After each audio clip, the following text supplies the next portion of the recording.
Hello, hello. So here's my next video. So what we're going to be talking about in this video is Microsoft Azure jobs. Okay, we're going to look at the market, we're going to see where things are, and we're going to try and see what's happening today. So I had 10 phone calls today with some recruitment agencies, a couple for perm, the rest for contract, mixed inside and outside our 35. What a mess. What a mess the market's in. Ugh.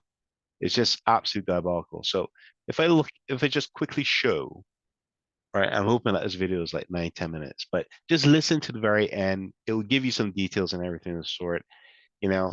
And I am talking about permanent work and contract work and just basically a holistic view of how everything is. So let's do a search. Azure engineer. Okay. Not stated. I don't ever apply for a not stated job because I think they're all duff. They're all CV harvesting, in my opinion.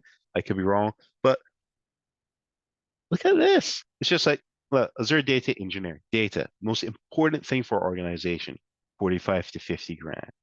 Azure data engineer, SQL, data factory, data lake, Power BI, 65 to 75. It's just nuts. Azure DevOps engineer, 55 to 65K. Not even offering full remote. I don't see full remote. What, hybrid, 1 day per week minimum? Oh, boo-hoo. Thank you very much. But it's just like, okay, this is decent. This is okay. 70 to 85 grand. That's pretty good market going if you ask me for this season. But next year, you're talking like, data engineer should be like 100 grand. Easy. Azure DevOps engineer, 60 to 70K.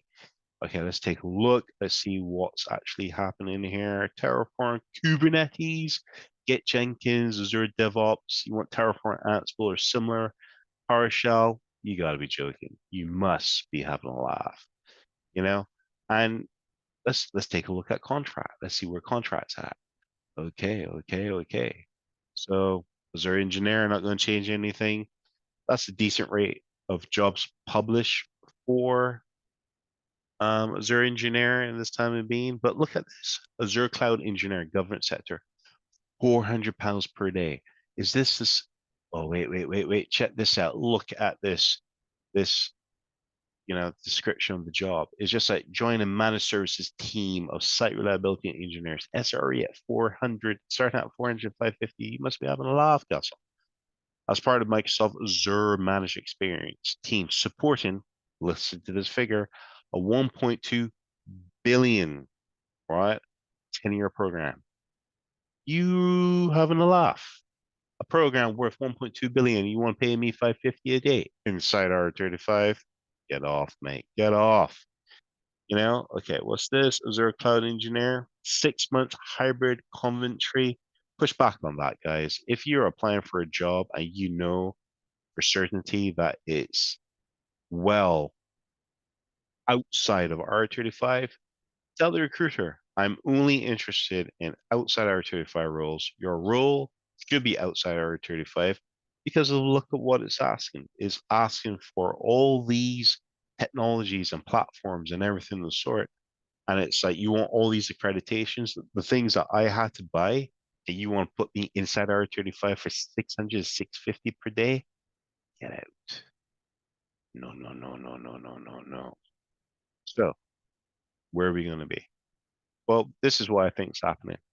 There's a lot of fear and scarcity on the market today where you have this big hype in the news that you're going to have a lot of redundancies next year.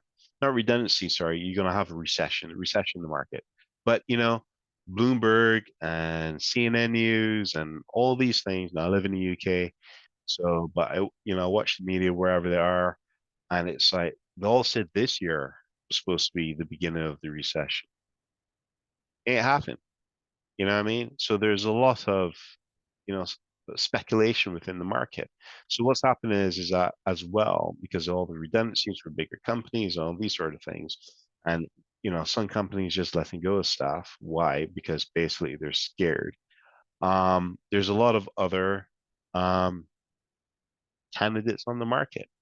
Now, the other trend I'm also seeing as well, and okay, this is feedback from uh, a recruitment agency. They pick up the phone, say, "Hi, is that Duke Claremont?" Say, "Yes, it is." Says, "Oh, great. Are you British citizen. Say, yes, I am. My company is only looking for British citizens. Now, I dig a little deeper, ask why 3 or 4 times, in different ways. And it's just basically what it is that they're looking for people within the culture of England. Not, they don't care about race. Do you understand the culture of the United Kingdom to get along with your other peers? You know, to converse on a situation of, look, if somebody cracks a sarcastic joke, are you going to be offended or are you going to take the joke? That sort of thing. It's not like they are afraid of actually people who are non-British. They just want to know, hey, can you get along with the team? Can you converse and understand standard English? I had to work on mine. That was a long journey. Anyway, point being is this: the market push back.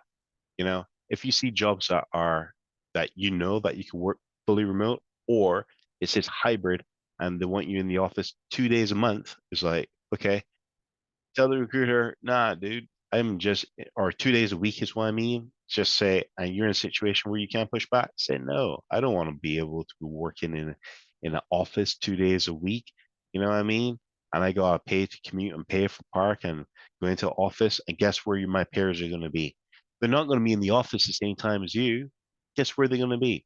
They're going to be on the end of a team's meeting. That's right. You're going to be going to the office, and the people who you want to talk to ain't in the office or in another office, right? In another town. And it's like, well, I got to use Teams. I could have used that from home.